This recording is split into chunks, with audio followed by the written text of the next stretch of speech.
नमस्कार आणि गंगा एज्युकेशनमध्ये आपलं पुन्हा एकदा हार्दिक स्वागत आहे. या प्लॅटफॉर्मवर तुम्हाला विधिक क्षेत्रातील महत्त्वाचे विषय, कायद्यांशी संबंधित स्पर्धा परीक्षांची तयारी, महत्त्वपूर्ण कायदेशीर तथ्य आणि विधीचा इतिहास याविषयी सुस्पष्ट आणि शिस्तबद्ध मार्गदर्शन मिळेल. आणि आजच्या व्हिडिओमध्ये आपण पाहणार आहोत uniform civil code bill for Maharashtra 2026. तर आज आपण काय काय बघणार आहोत. सगळ्यात आधी आपण या कायद्याची ओळख करून घेऊ. मग विवाहासाठीच्या नेमक्या अटी काय आहेत ते समजून घेऊ. त्यानंतर याचा कायदेशीर संदर्भ काय आहे आणि सगळ्यात शेवटी परीक्षेच्या दृष्टीने काय महत्त्वाचं आहे यावर नजर टाकूया. चला तर मग वेळ न घालवता थेट आपल्या पहिल्या भागाला सुरुवात करूया आणि या कायद्याची ओळख करून घेऊया. तर आज आपण महाराष्ट्र समान नागरी संहिता विधेयक 2026 मधलं एक खूप महत्त्वाचं कलम म्हणजे कलम 5 यावर चर्चा करणार आहोत. हे कलम आहे विवाहासाठीच्या समान अटींबद्दल. हे कलम थेट विवाहाच्या मूळ संकल्पनेशी जोडलेलं आहे, म्हणजे लग्नासाठीच्या समान अटी काय असाव्यात. आणि हो, हे लक्षात ठेवा की न्यायपालिका आणि एपीओ परीक्षांसाठी हे कलम प्रचंड महत्त्वाचं आहे. बरं, कायद्याच्या पुस्तकातल्या या ओळी आहेत, पण याचा सोप्या भाषेत नेमका अर्थ काय होतो. तर बघा, महाराष्ट्रात कोणतंही लग्न कायदेशीर मांडण्यासाठी 3 मुख्य अटी पूर्ण व्हाव्या लागतात. पहिली अट, मुलाचं वय कमीत कमी 21 आणि मुलीचं वय 18 पूर्ण असायलाच हवं. दुसरी अट, हे लग्न दोन्ही पक्षांच्या इच्छेनं, त्यांच्या स्वतःच्या संमतीनं झालेलं असावं, म्हणजे यात कोणताही दबाव, जबरदस्ती किंवा फसवणूक नसावी. आणि तिसरी, जी खूप महत्त्वाची आहे, ती म्हणजे लग्नाच्या वेळी नवरा किंवा नवरी दोघांपैकी कोणाच्याही आधीचा जोडीदार म्हणजे पती किंवा पत्नी हयात नसावा. ठीक आहे, अटी तर कळाल्या. आता पुढे जाऊया आणि ह्या कलमातले जे आवश्यक कायदेशीर घटक आहेत ते एक एक करून समजून घेऊया. या कलमात 3 खूप महत्त्वाचे शब्द किंवा आपण ज्यांना एसेन्शियल एलिमेंट्स म्हणू शकतो ते आहेत. पहिला आहे किमान वय म्हणजे मिनिमम एज. दुसरा आहे मुक्त संमती म्हणजेच फ्री कन्सेंट. आणि तिसरा आहे एक पत्नीत्व किंवा एक पतित्व, ज्याला आपण सोप्या भाषेत मोनोगॅमी म्हणतो. आता बघा, जेव्हा कोर्टासमोर एखादं प्रकरण येतं आणि प्रश्न असतो की लग्न कायदेशीर आहे की नाही, तेव्हा कोर्ट काय तपासतं? तर कोर्ट साधारणपणे ह्याच 3 गोष्टी ह्याच क्रमाने तपासतं. आधी वय तपासलं जातं, मग संमती खरी होती का हे पाहिलं जातं आणि शेवटी दोघांपैकी कोणाचाही जोडीदार हयात नाहीये ना याची खात्री केली जाते. चला, हे अधिक चांगल्या प्रकारे समजून घेण्यासाठी एक कोर्टरूममधलं उदाहरण घेऊ. समजा एका कौटुंबिक वादात एक पक्ष कोर्टात जाऊन सांगतो की युअर ऑनर, माझ्या अशिलाकडून लग्नाची संमती ही काही महत्त्वाच्या गोष्टी लपवून किंवा खोटी माहिती देऊन मिळवण्यात आली होती. त्यामुळे कलम 5 उपकलम 2 नुसार ही मुक्त संमती नाही. अशा वेळेस कोर्टाला हे सखोल तपासावं लागेल की संमती देताना खरंच फसवणूक झाली होती का.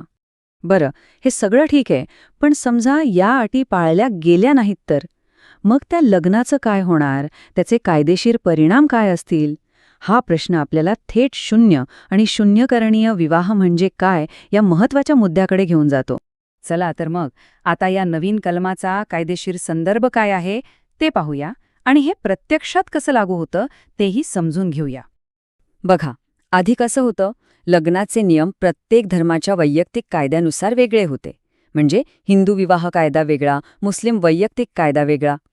पण या नवीन कायद्यामुळे काय झालंय तर हे सगळे वेगवेगळे कायदे बाजूला सारून आता महाराष्ट्रातल्या प्रत्येक नागरिकासाठी लग्नाचे नियम एकसारखे समान झाले आहेत.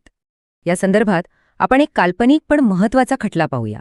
समजा प्रिया शर्मा विरुद्ध महाराष्ट्र राज्य या केसमध्ये कोर्टासमोर प्रश्न आला की मुक्त संमती म्हणजे नक्की काय. तेव्हा कोर्टाने स्पष्ट केलं की संमती म्हणजे फक्त हो म्हणणं नाही, तर ती संमती माहिती घेऊन स्वतःच्या इच्छेनं आणि कोणत्याही दबावाशिवाय दिलेली असावी. भीती किंवा फसवणुकीने घेतलेली संमती ही कायदेशीरदृष्ट्या संमतीच नाही. अशा निकालांमुळे भविष्यातल्या केसेससाठी एक मार्गदर्शक तत्त्व तयार होतं.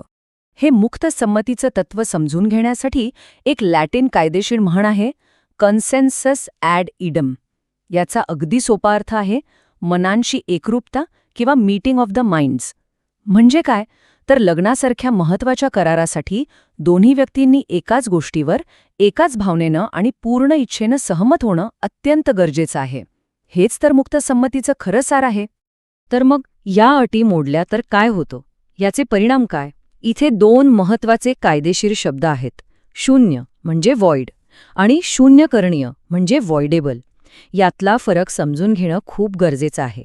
जर वयाची अट मोडली म्हणजे कमी वयात लग्न झालं किंवा आधीचा जोडीदार हयात असताना दुसरं लग्न केलं तर ते लग्न सुरुवातीपासूनच बेकायदेशीर ठरतं. त्याला म्हणतात व्हॉइड मॅरेज. पण जर संमती ही जबरदस्तीने किंवा फसवून घेतली असेल तर तो विवाह व्हॉइडेबल असतो. म्हणजे काय? तर ज्या व्यक्तीची फसवणूक झाली आहे किंवा ज्यावर दबाव टाकला आहे त्या व्यक्तीला ठरवण्याचा हक्क असतो की हे लग्न चालू ठेवायचं की रद्द करायचं.